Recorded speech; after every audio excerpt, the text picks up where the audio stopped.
Hello mga boss, ayan, mag-update na naman tayo ngayon sa ating YouTube channel. O nga pala, magkakaroon ng face-to-face interview yung isang agency dyan sa Pilipinas. Ito yung bagong agency ng Pinoy 385 ngayon, yung agency ko dito. Napakarami nilang hiring from non-skilled to skilled worker. Ayan, magkakaroon po sila ng interview this coming September, kaya mag-apply na kayo mga boss.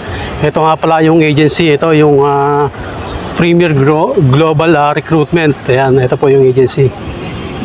Mga boss, ito yung address nila, Burgundy Corporate Towers 252 Halpuyat Avenue, Makati City.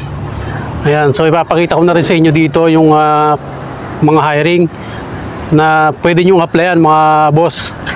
Ayan, napakarami nung kanilang hiring. Sa September po yung kanilang face-to-face interview dyan mga boss. Ang kagandahan sa hiring na yun, kahit high school graduate lang kayo, pwede kayo mag-apply dyan. Yan po.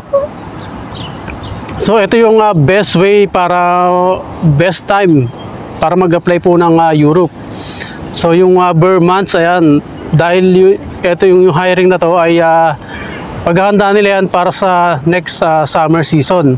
Pero yung iba, hindi naman pang summer lang, pwede rin kayo alis bago matapos yung taon na to. So depende dun sa hiring, sa pangailangan ng company dito. Pero karamihan dyan, kaya sila open ng ganyang maraming hiring ay para po yan sa next year. So kung may plan ka mag-apply ng Europe, ay para sa'yo talaga to mga boss. So tamang-tama yan, kung wala ka pang gastos, pang placement, makakapag-ipon ka pa dahil kung sakali matanggap ka dyan ay next year pa naman yung or pwede ngayon din. At ang maganda doon, makakapag-ipon ka pa nung pang placement, pambayad sa medical, pang gastos. Ayan. So yun ang kagandahan doon mga boss. So mag-apply na po kayo mga boss. Ito yung pinakabagong update natin dito sa ating YouTube channel. Maraming salamat. Subscribe nyo na yung ating YouTube channel mga boss. Ayan, huwag nyo kalimutan i-click yung notification bell para ma-notify kayo pag may mga bago pa tayong video. Thank you so much. Maraming salamat mga boss sa panonood.